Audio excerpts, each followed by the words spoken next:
Section 9.2 Current voltage curves for loads.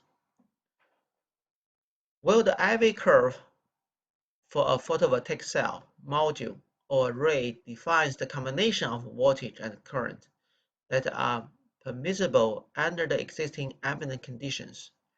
It does not tell us where on that curve the system will actually be operating. Determination of operating point is a function of the load into which the PVs deliver their power. Just as PV have an IV curve, so do loads. As shown in figure 9.4, the same voltage is across both PV and the loads, and the same current runs through the PV and the loads. So when IV curve for the load is plotted on the same graph that has the IV curve of the PVs, the intersection point is the one spot at which both the PV and loads are satisfied. This is called the operating point. 9.2.1 Simple resistive load IV curve. For load, when it is a resistive, V is equal to I multiply R.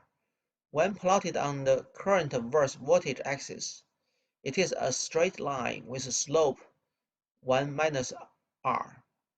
As R increases, the operating point where the PV and the resisting IV curves intersect moves along the PV curve from the left to the right. In fact, that suggests a simple way to actually measure the IV curve for PV module by using a variable resistance. As the load varying its resistance, pairs of current and voltage can be obtained, which can be plotted to the given module IV curve. Since power delivered to any load is the product of the current and voltage, there will be one particular value of resistance that results in maximum power. The maximum resistance, the value of maximum resistance that results in maximum power is equal to Vm divided by Im, where Vm and Im are the voltage and current at the maximum power point. Under these special conditions, the maximum power point corresponds to the rated voltage Vr and the current IR of the module. That means the best value of the resistance or the maximum power transfer should be Vr divided by IR. Under 1 sun 25-degree conditions.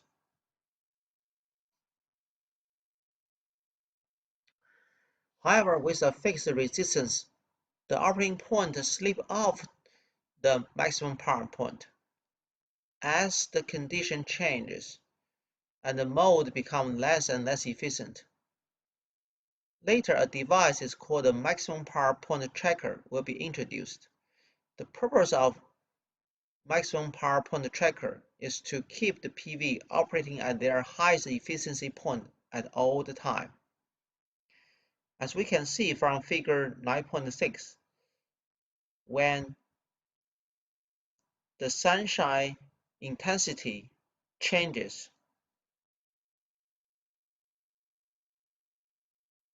as we can see from this curve, that the maximum power point changes over the time.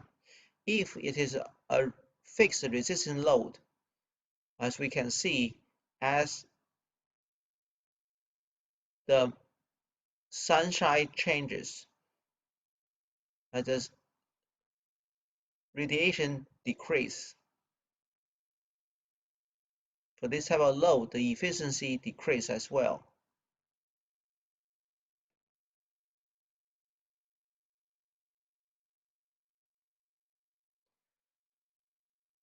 Section 9.2.2 DC motor IV curve. DC motors used in PV water pumping system exhibit a current voltage relationship that is quite similar to a resistor. Most are permanent magnetic DC motors, which can be modeled as shown in figure 9.7. As the motor springs, it develops a back electromotive force, E, which is a voltage proportional to the speed of motor that opposites the voltage supplied by the photovoltaics. From the equivalent circuit, the voltage-current relationship for the DC motor is equal to V is equal to I multiply RA, which is the internal resistance of the motor, and plus K multiply omega. Omega is the motor speed. A DC motor runs at a nearly constant speed for any given applied voltage, even though the torque requirement of its load may change. For example, as the torque requirement increases, the motor slows slightly, which drops the back EMF and allows more armature current to flow. Since motor torque is proportional to armature current, the slowing motor draws more current, delivers more torque to the load, and regains almost all of its lost speed.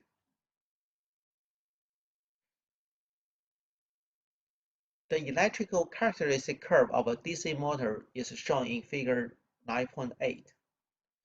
Notice that at the starting point, where omega is equal to 0, the current rises rapidly with increasing voltage until current is sufficient to create enough starting torque to break the motor loose from static friction. Once the motor starts to spring, back EMF drops the voltage, and thereafter the current rises more slowly with the increasing voltage. Notice that if you store a DC motor where the voltage is above the starting voltage, the current may be so high that the armature winding will burn out. This is why you should never leave the power on DC motor if the armature is mechanically stuck for some reason. This figure 9.9 shows a DC motor IV curve on a photovoltaic IV curve for varying insolation.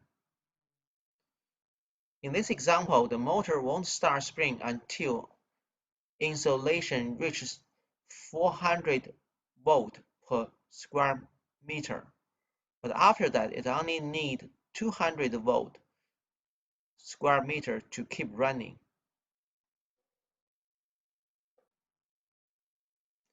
There is a device called a linear current booster that is designed to help overcome this loss of potentially usable isolation when current delivered to the motor is insufficient to overcome friction. Section 9.2.3 Battery IV curves. Since PVs only provide power during the daylight hours, and many applications require energy when the sun isn't shining, some method of energy storage often is needed. For a water pumping system, this might be the potential energy of water stored in a tank. For grid-connected systems, the utility line themselves can be thought of as the storage mechanism. PV energy is put onto the grid during the day and taken back at night. For most off-grid applications, however, energy is stored in batteries for use whenever it is needed. An ideal battery is one in which the voltage remains constant no matter how much current is drawn. This means that it will have an IV curve that is a simply straight up and down line as shown in figure 9.11.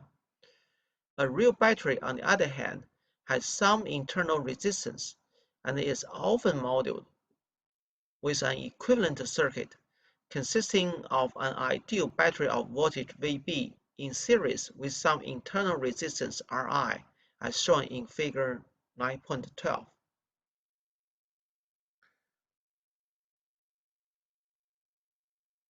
So the V is equal to VB plus Ri multiply I.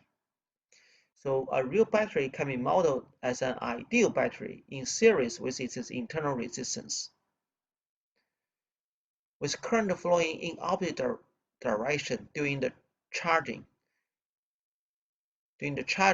when V is above VB, and during the discharging when VB is above V.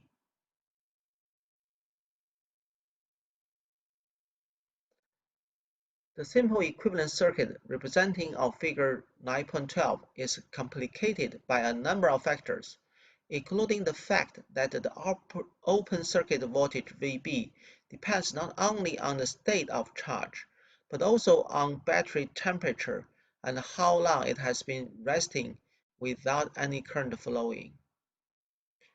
For a conventional 12-volt lead-acid battery at 78 Fahrenheit, which has been allowed to rest for a few hours, VB ranges from 12.7 volt for a fully charged battery to about 11.7 volt for one that has only a few percentage of its charging remaining. Internal resistance is also a function of temperature and state of charge, as well as the age and condition of the battery. Example 9.1, charging a 12-volt battery. Suppose that a nearly depleted 12-volt lead-acid battery has an open circuit voltage of 12.7 volt and an internal resistance of 0.03 ohm. What voltage would a PV module operate at if it is delivering 6 amp to the battery? If 20 amp is drawn from a fully charged battery with open circuit voltage 12.7 volt, what voltage would be the PV module operate at? As we can see, the voltage would be PV is equal to the VB plus Ri multiply I. So when it is delivering a 6 amps, the open circuit is 11.7 plus internal resistance 0.03 multiplies current 6. So the voltage a PV module operates is at 11.88 volt.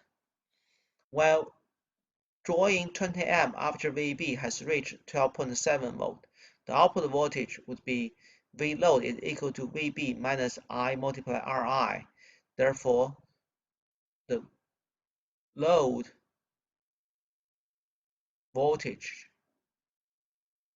the voltage would be PV module operate is at 12.1 volt.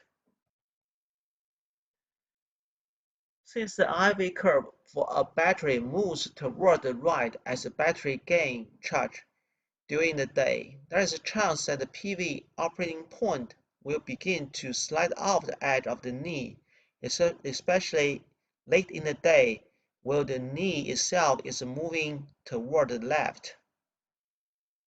If a PV battery system has a charge controller, it will automatically prevent overcharging of the battery. For very small battery charging systems, however, the charging controller can sometimes be omitted if modules with fewer cells in series are used.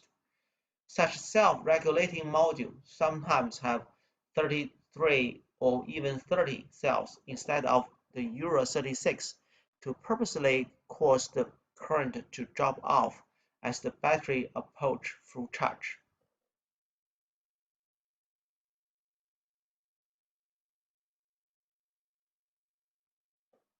Section 9.2.4 Maximum Power Point Trackers. Significant efficiency gains could be realized if the operating point for resistive DC motor and battery load could be kept near the knee of the PV IV curve throughout the ever-changing daily conditions. Maximum power trackers are a standard part of many PV systems, especially those that are grid connected. There are quite simple circuits that are at the heart of not only MPP maximum power point trackers, but also linear current boosters, as well as a number of other important power devices. The key is to be able to convert DC voltage from one level to another. Sometimes that was something that was very difficult to do efficiently before the high-power field effective transistor became available in the 1990s, and the insulated gate bipolar transistor IGBT became available in 1990s.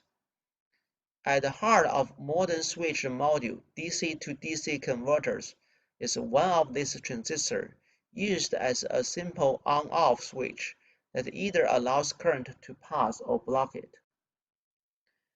A boost converter is a common use circuit to step up the voltage from an AC source, while a bulk converter is often used to step down a voltage.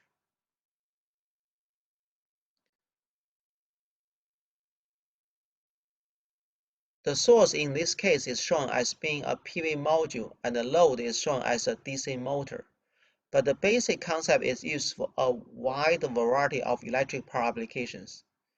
The transistor switch flips on and off at a rapid rate, on the order of 20,000 Hz, under control of some sensing and logic circuitry that isn't shown. Also not shown is a capacitor across the PVs that helps smooth the voltage supply by the PV. When the switch is closed, the input voltage Vi is applied across the inductor, driving current IL through the inductor. All of the source current goes through the inductor since the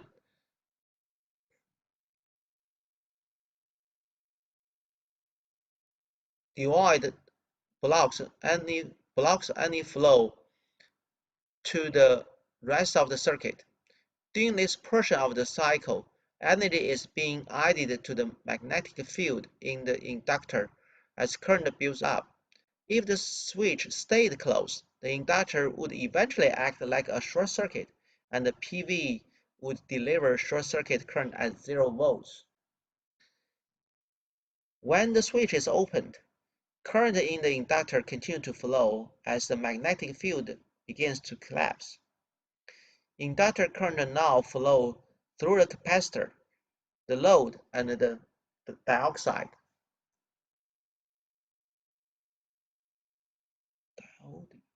Inductor current charging the capacitor provides a voltage across the load that will help keep the load powered after the switch closes again. If the switch cycled quickly enough, the current through the conductor doesn't have a chance to drop much, while the switch is open before the next draw of current from the source. With a fast enough switch and a large enough inductor, the circuit can be designed to have a nearly constant inductor current. That is our first important insight into how this circuit works. Inductor current is essentially constant. If the switch is cycled quickly enough, the voltage across the capacitor doesn't have a chance to drop much, while the switch is closed before the next drawn current from the inductor charges is back again. Capacitors cannot have their voltage change instantaneously, So if switch is cycled fast enough and the capacitor is sized large enough, the output voltage across the capacitor and the load is nearly constant.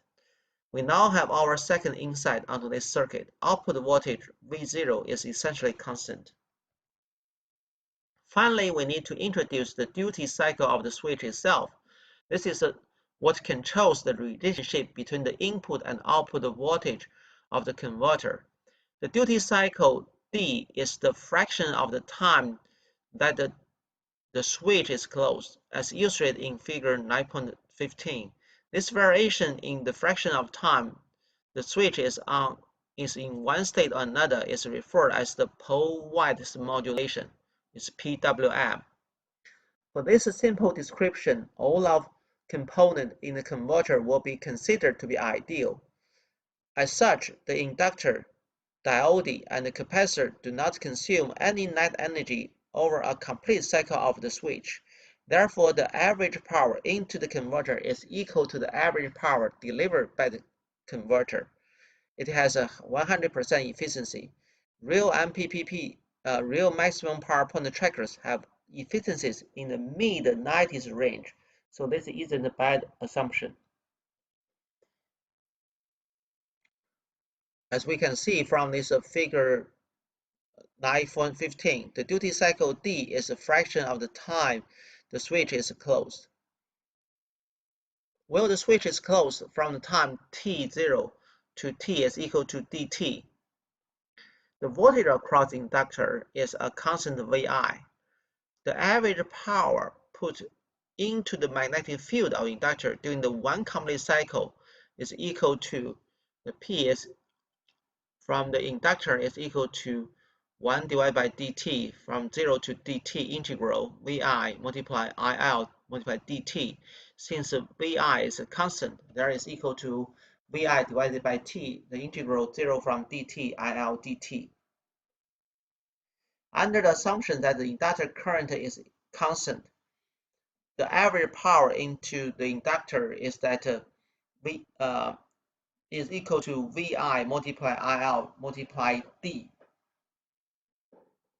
When the switch opens, the inductor magnetic field begins to collapse, returning the energy it just acquired.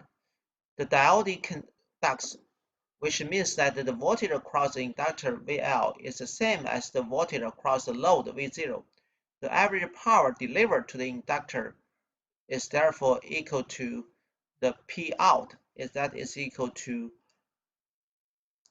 the integral of dt to t VL multiply IL multiply dt.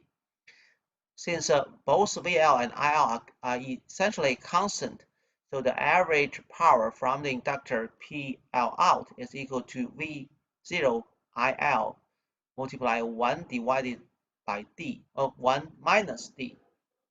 Or a complete cycle average power into the inductor equals the average power out of the inductor. Therefore, we can get V0 divided by Vi. It should be equal to minus D divided by 1 minus D. Example 9.2, duty cycle for a maximum power point tracker. Under certain ambient conditions, a PV module has its maximum power point at Vm is equal to 17 volts and Im is equal to 6 amp. What duty cycle should a maximum power point tracker have if the module is delivered power to a 10 ohm resistance? The maximum power delivered by the PV is P equal to 17 volts multiply 6 amp. This is equal to 102 volt. To deliver all of 102 volt to 10 ohm resistor means that the resistor needs a voltage of 31.9 volt.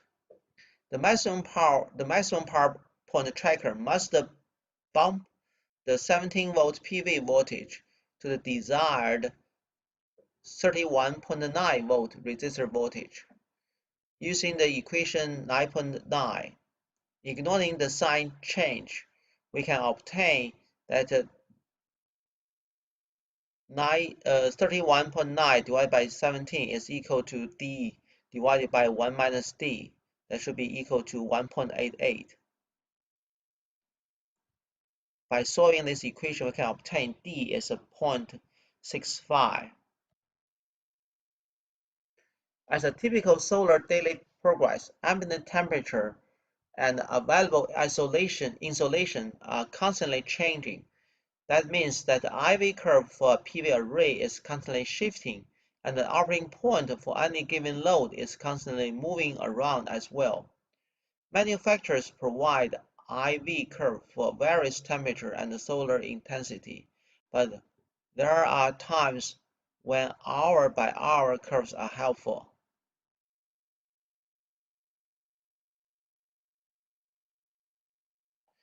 A one-sun IV curve having IIC 6M has been drawn along with two IV curves that would be expected if insolation happened to be 677 volt per square meter. One of the curves used the assumption that current is proportional to insolation. The other properly accounts for the drop in VOC as insolation decreases. As can be seen, there is very little difference between the 677 volt per square meter curves as long as the module doesn't operate below the knee. Hourly PV IV curve have been drawn using insolation corresponding to a south-facing collector in April at 40° latitude with a tilt angle of 40° using clearly sky values given in Appendix C. The module is the same one used example in Figure 9.18. Superimposed onto this IV curve are example of IV curve for these three different kinds of load: a DC motor, a 12-volt battery with a constant charging voltage of 13.5 volt, and a maximum power point tracker. As can be seen that the DC motor has been well matched to the one-sun IV curve, but does poorly in early morning and late afternoon. The 12 battery is constantly somewhat below the maximum power point. So the table 9.1 shows the daily energy delivered to these three loads. It provides the compilation, the hourly performance of each of these loads. The DC motor loses about 15% of the available daily energy because it doesn't operate at the maximum power point, while the 12 battery loses about 17%. Now we complete section 9.2.